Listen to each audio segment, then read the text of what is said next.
Welcome to the Sportsman's Voice Roundup, your weekly look at conservation and sporting community news happening across the nation and on the Hill. Thanks for tuning in. This is the TSV Roundup. Welcome in, friends. It is Wednesday, and that means it is another edition of the Sportsman's Voice Roundup, your look at news from across the nation. We're covering these stories. Regulatory process for setting harvest limits faces challenges in Indiana. That is our lead story for the week of September 3rd, 2024. Bob Matthews joins me in just a moment. Other stories from across the nation: temporary bear hunting rules adopted in Idaho. Chris Horton brings us fishing for tomorrow.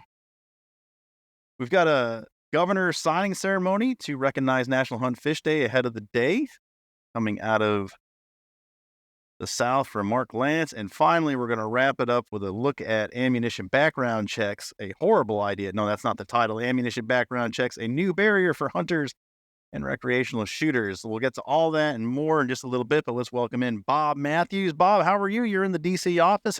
How are things? I am, Fred. Thanks for having me. Everything's great here in D.C., able to come down ahead of our banquet, which, if I'm not mistaken, doesn't that kick off about a year of the podcast, right?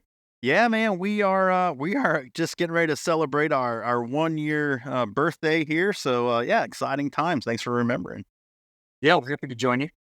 You got a little bit of a what I would call a mess. Yeah. In the Hoosier State. Why don't you give us a breakdown of the article and what the folks are dealing with in Indiana as it pertains to regulatory season setting? Yeah, I don't think you're alone in calling it a mess. The situation there in Indiana is unfortunate. Last year, the legislature passed a bill that it wasn't targeted at the Indiana DNR specifically, but rather at all state agencies. And it was just a regulatory overhaul that changed quite a few processes, but namely the emergency rulemaking process. So the intention was to ensure that agencies weren't skirting the formal rulemaking process, which has safeguards in place to make sure that the rules that are adopted through that process are well thought out and have the necessary time to gather the different perspectives on a given rule. But in the Indiana DNR, that means going through the Natural Resources Commission. So previously, the emergency rules, they can be put in place without having to go through that NRC process. The director can sign off on a rule and it's effective immediately. And that's how the Indiana DNR, as well as other state fish and wildlife agencies throughout the country, can traditionally set their harvest quota. So the biologists at the DNR there in Indiana, they would collect population data on a given species throughout the year, and they'd use that data to decide, how many deer or turkey or what have you can be taken statewide or per county.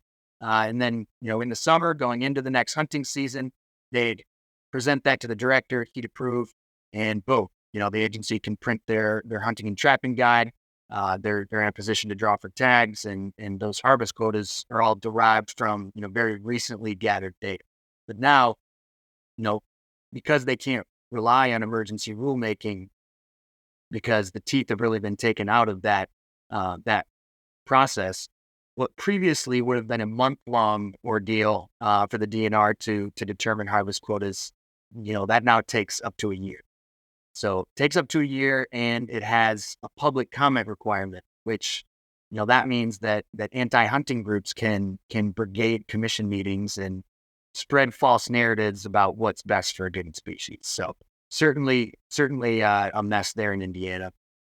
Do want to be clear that, we're not saying that it's a problem that the NRC has rulemaking authority, right? The Indiana NRC is great, and wholeheartedly, I believe that overall they have the best interests of the resources in mind with the rules that they set. But now something that should only have been based on scientific data, population data, pulled together by 20, 30-year expert biologists within the department who have consistently worked with that species. They're given species and they know its history and its trajectory in the state.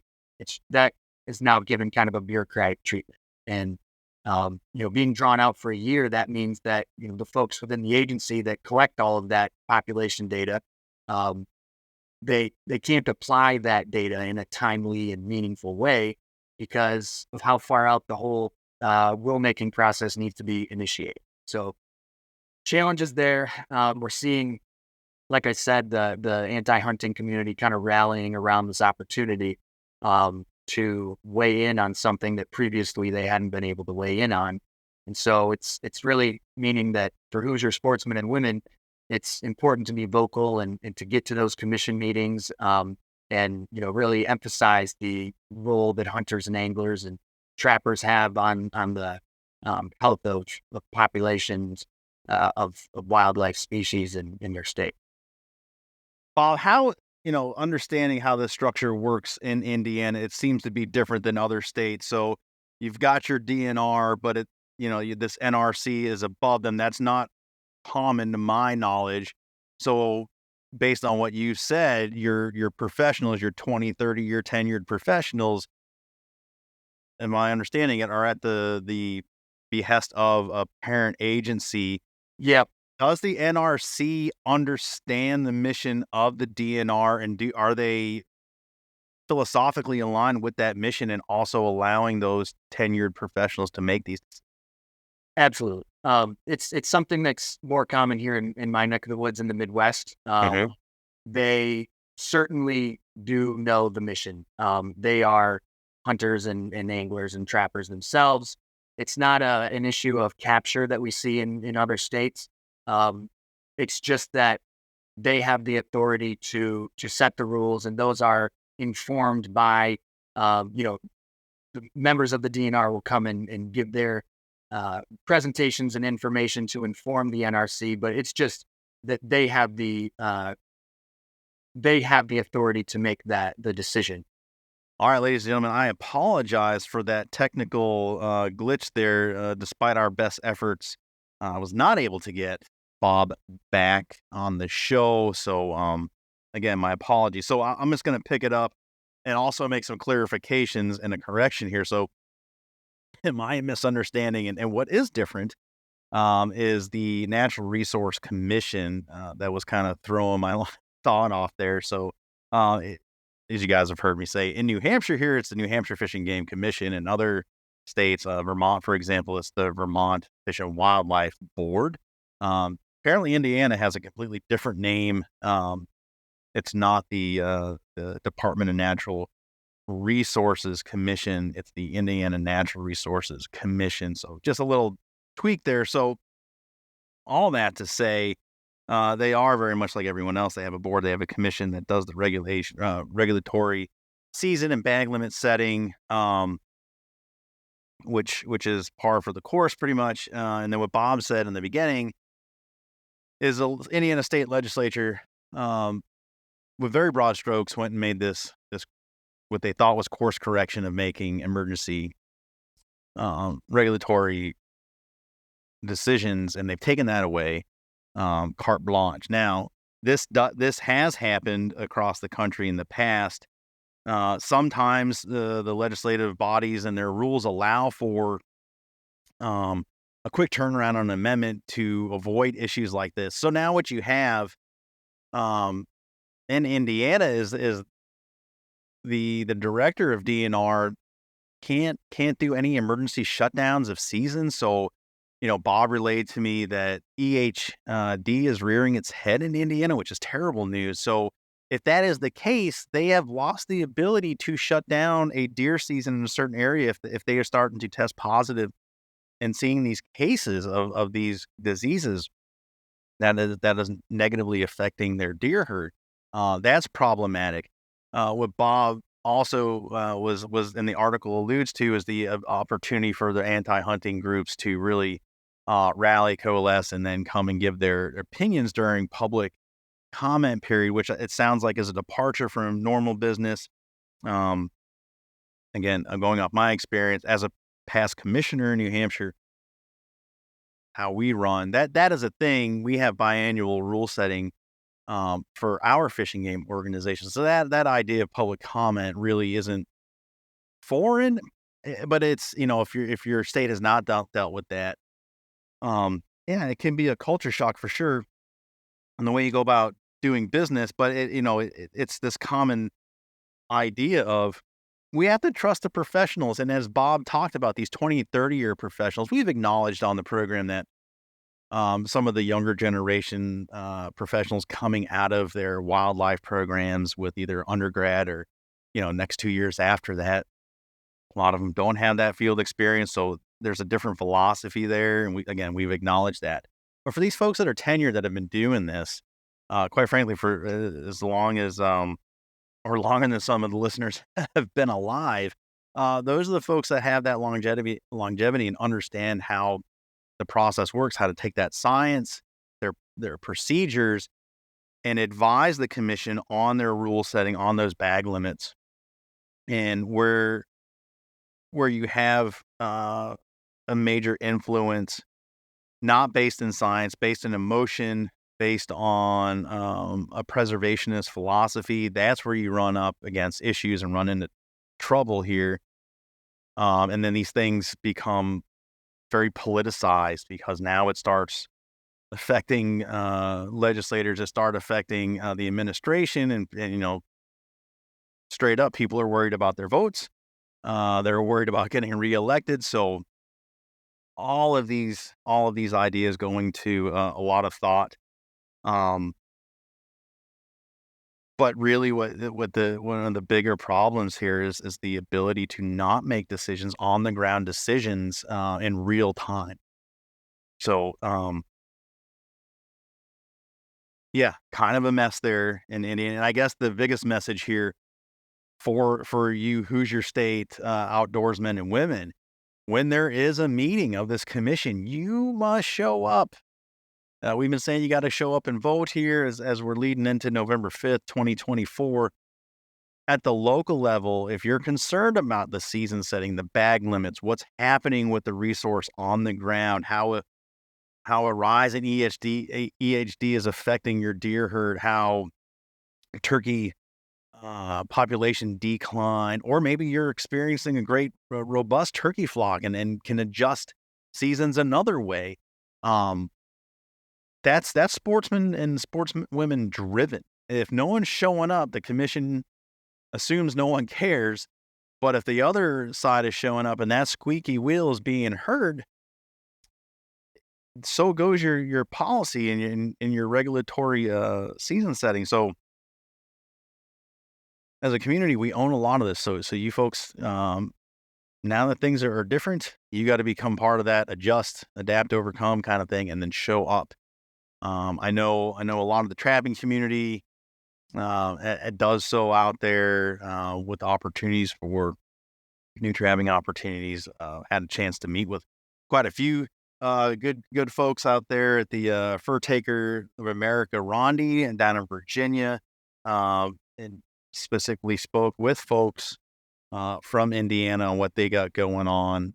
So follow the example of the trappers if you're not up on this, and be active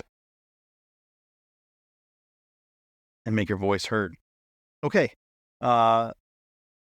Technical gremlins and all that catch up aside, let us get to the rest of the headlines. Temporary bear hunting rule has been adopted in Idaho. This from Marie Newmiller. As part of their ongoing case to delist grizzly bears, the Idaho Department of Fish and Game is reviewing and updating hunting and trapping rules in aid to aid in the overall recovery plan. Temporary black bear hunting rules were recently adopted by the Idaho Fish and Game Commission, and a formal rulemaking process, which will include public comment opportunities, will follow shortly. This effort also aims to protect black bear hunting opportunities in Idaho from lawsuits and other challenges. The fight over grizzly bear management has impacted Idaho trapping opportunities recently. We've covered that. as a March 2024 court decision reduced trapping seasons in some of the private lands by 9 months. Idaho Fish and Game is working to review and update hunting rules to aid in grizzly recovery while protecting hunting and trapping opportunities. CSF is working closely with the agency and our in-state partners as hunting rules are reviewed. Marie goes on to acknowledge that northwestern states like Idaho, Montana, and Wyoming have been faced with an onslaught of lawsuits against predator hunting, trapping, and predator management. As reported previously by CSF, the grizzly bear lawsuit filed in Idaho recently had sweeping impacts on trapping seasons. Idaho Fish and Game has made a valiant effort in managing grizzly bear populations to encourage delisting while maintaining hunting and trapping opportunities for game species. As part of their overall management plan, Idaho Fish and Game is in the process of reviewing, updating existing hunting rules. The new rules will go into effect in phases. Starting this past weekend, September 1, black bear baiting rule changes. Any hunter witnessing grizzly bear utilizing their black bear baiting site must immediately notify Idaho Fish and Game. Bait sites being used by grizzly bears can no longer be hunted for the remainder of that season and cannot be rebaited. Starting January 1 of this upcoming new year, there will be identification testing. So prior to hunting black bears, Idaho hunters will be required to take a test proving that they can identify properly the differences between black bears and grizzly bears. More details on the testing and how to show proof of testing will be made available soon. These temporary rules will strengthen state agency's case for delisting grizzly bears and shifting management authority to the state agency as it should be. In addition, they can serve to protect black bear hunting opportunities from any future litigation efforts. CSF is a strong supporter of the North American model of wildlife conservation, which insists that science, not litigation, petitions serve as the guiding force for wildlife management.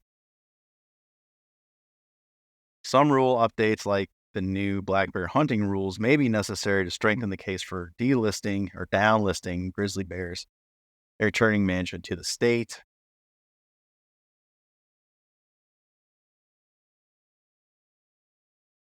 I guess that all sounds good if it's working to protect the access there for Idaho hunters and trappers, while also getting that grizzly bear species delisted, which is long overdue.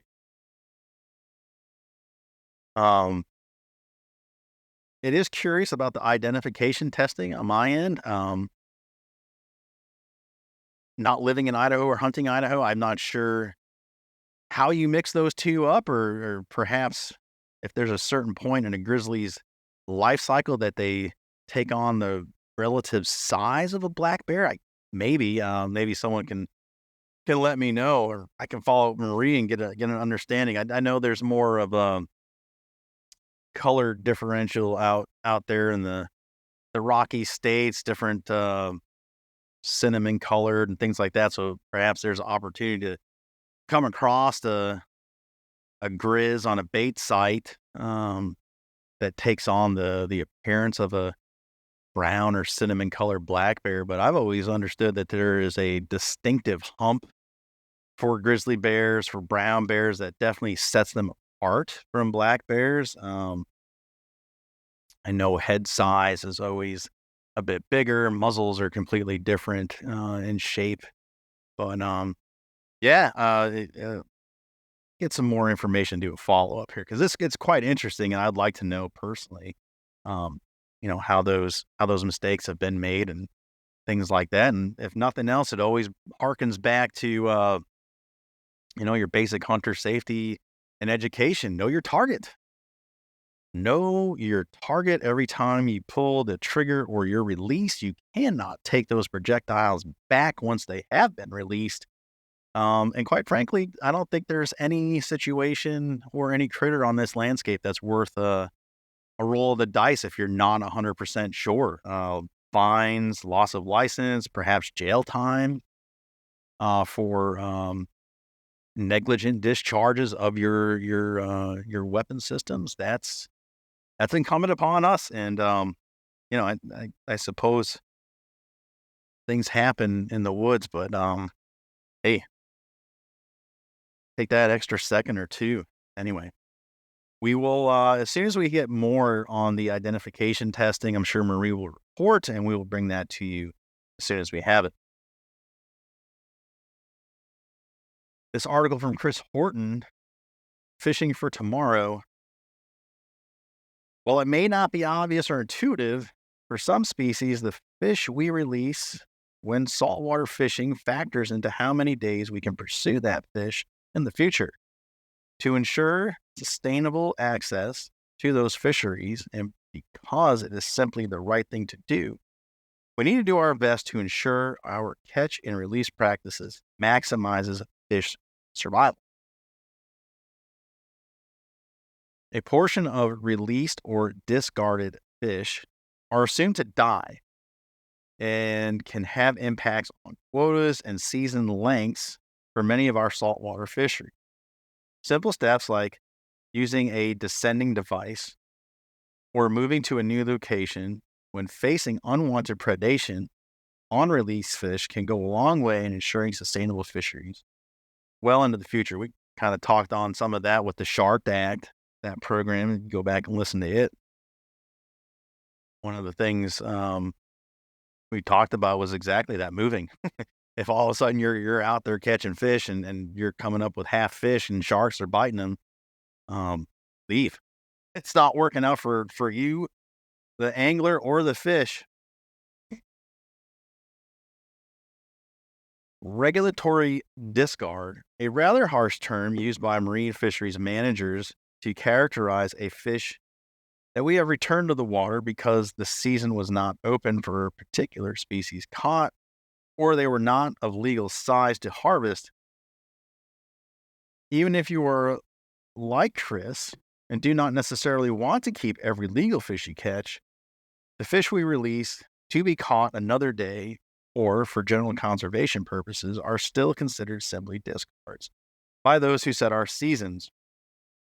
Regardless of whether we call it catch and release or fishery managers call it discarding, the fish we put back in the water play a role in how managers estimate stock size, available fish to harvest. As anglers, we have a responsibility to ensure that we can do all we can to return the fish in a way that gives them the best chance of surviving so that we can continue to enjoy chasing them again in the future. South Atlantic red snapper fishery is perhaps the best example of how discard estimates greatly impact our access to the fishery. While the current red snapper population abundance is at an all-time high, the number of discards estimated by National Marine Fisheries Services, combined with their estimate of proportion of those that die after release, is extremely high and eats up nearly all of the available harvestable quota. While National Marine Fisheries Service estimates of overall red snapper mortality are highly suspect, it does not mean that we should not take all necessary steps to reduce the potential sources of mortality for release fish ourselves. Chris then lists a few common sources of mortality. We're going to learn some things. I'm going to learn some things.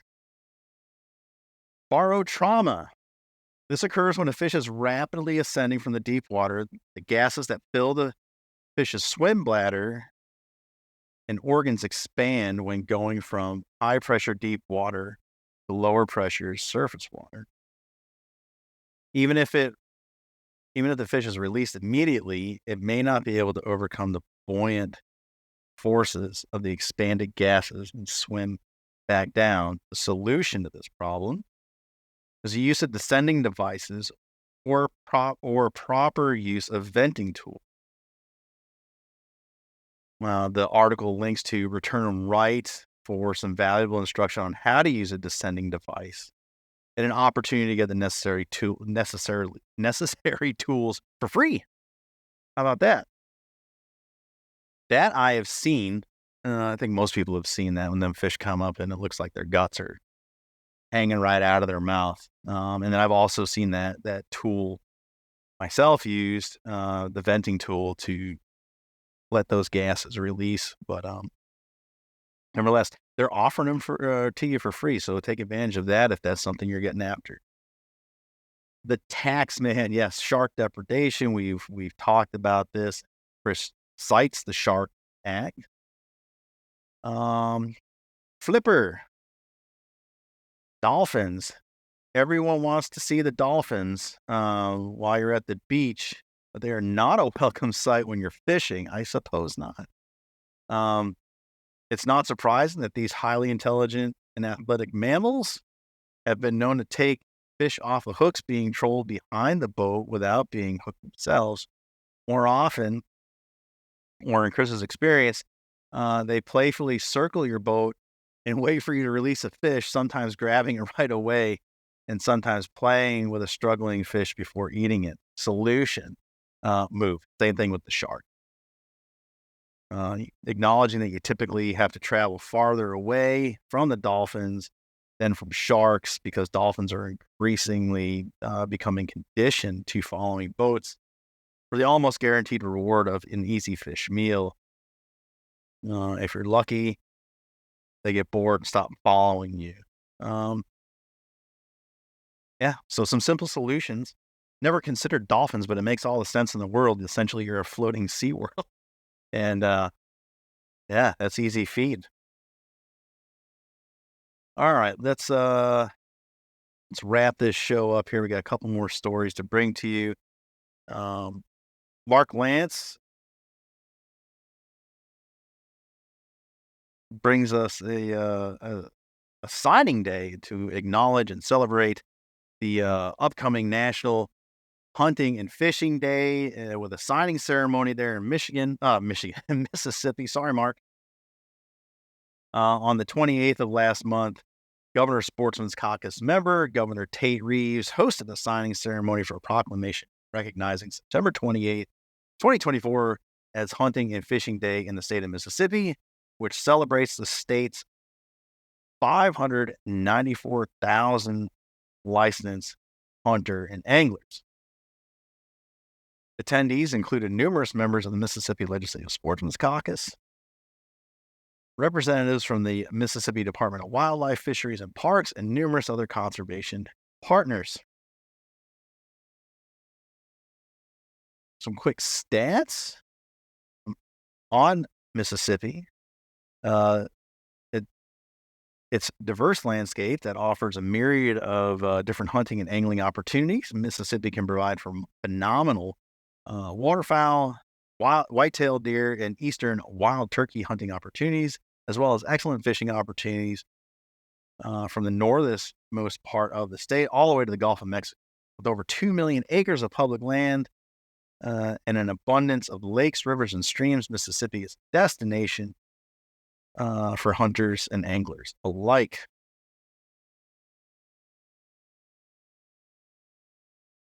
In addition to the funding for conservation, hunters and anglers in Mississippi spent over $3 billion on outdoor activities, which boosts both the local and state economy. Additionally, last year alone, sportsmen and women generated over $39 million for conservation through the American System of Conservation Funding. Good job there, and thank you to Governor Reeves for that acknowledgement, that very public display of acknowledgement and celebration of the sporting community. Finally, Christian Ragosta, our newest team member here in the Northeast, brings us this article on ammunition background checks, a new barrier for hunters and recreational shooters. An all-around terrible idea. In short, um, there's a bunch of states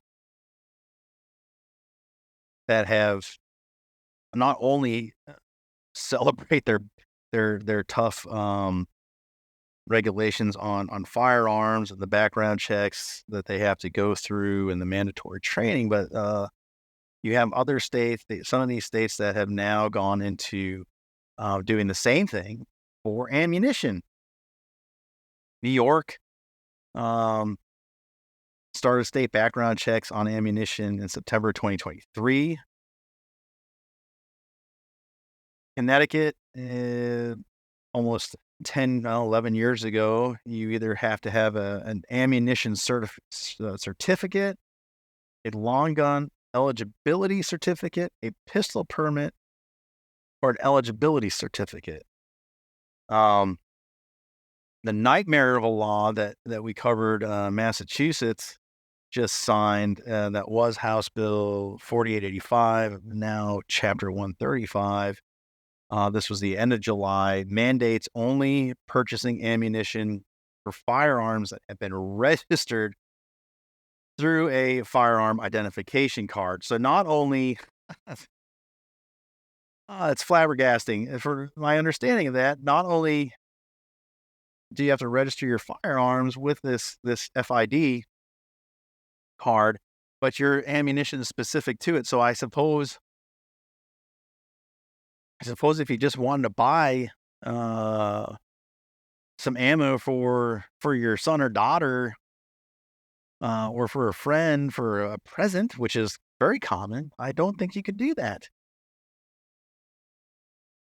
6 states currently have ammunition background checks: California, New York at the point of sale, Connecticut, Illinois, Massachusetts, and New Jersey require a license.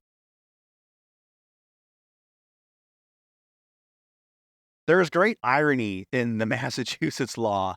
I don't know if I said it before, but if I did, I'm gonna say it again, and if not, I'll bear it out here. The fact that our country, the revolution, the separation from England was started in Massachusetts. The shot heard around the world, Concord and Lexington. Paul Revere's ride. I mean, North Church, all of it. It's an under hour ride for me to get down there and walk and see all that history.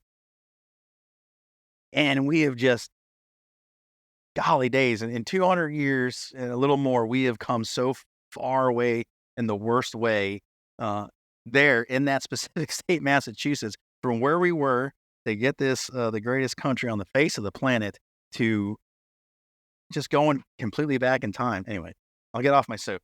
There is an irony that needs to be acknowledged there, and then all the rest of these terrible, terrible ideas. Some more information on this, that should be acknowledged: the fees that come with these background checks. New York has instituted a $2.50 fee for ammunition checks and an additional $9 fee for firearm purchases, including antiques. California's eligibility checks can range from $1 to $19, depending on the status of the purchaser, with a current proposal to raise the minimum to $5. States like Connecticut, with an ammunition permit, will cost $35, not including the additional cost for a background check, but is viable for 5 years at a time.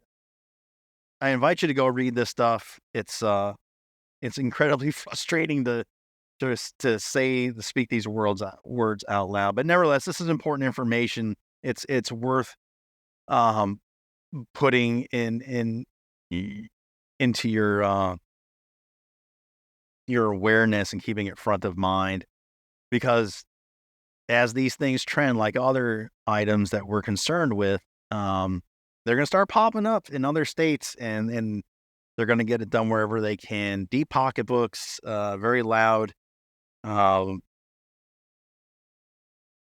groups of anti firearms, anti hunting, anti whatever. If they're opposed to us, they're going to find every little fissure, nook and cranny to work their terrible ideas into and get some legislator to pass this. Again, if you're a legislator, you're hearing this, any of this kind of language comes up, it must die on the vine. Don't even give this stuff a second thought. It's just not good policy. Anyway, that's it. That's the show for the week of September 2nd. For those of you that have already taken a field, I hope you're enjoying your time. I think just about everywhere is off and running. So be safe out there in the field. Again, double check your target. Know what you're shooting. Don't make that errant mistake and be negligent in your target ID. You can't take that bullet, that arrow, that bolt back. Mark that time, Cody. You can't take that bullet, arrow, or bolt back.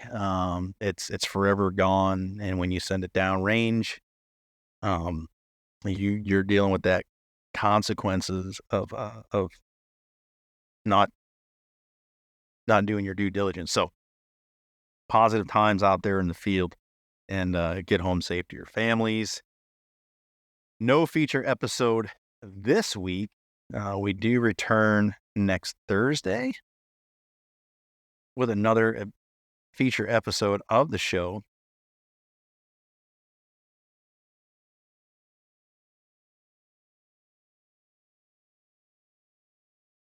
I invite you to go back and check out our forestry program where we introduced to the audience John Colclaser, our CSF Director of Forestry Policy. Good listen there, a lot to learn. And we got a lot of event recap coming up. So next week, I will be gathering some great sound from the hill, from our annual banquet coming up, and then we're full tilt into the end of the year. So lots of good storytelling, firsthand accounts of events, and some pretty neat folks to talk to, bringing all that to you. Have a great rest of your week. Enjoy your time at field. As always, CSF is your inside connection to outdoor legislation. Start getting it in your mind. I hunt, I fish, I vote. I fish, I hunt, I vote. Add in there trapping. November 5th is quickly approaching. Get together with your organizations in state, your friends, your family, your sporting community. Show up and vote for these issues, and that they are protected in your state. We'll see you next time. Take care.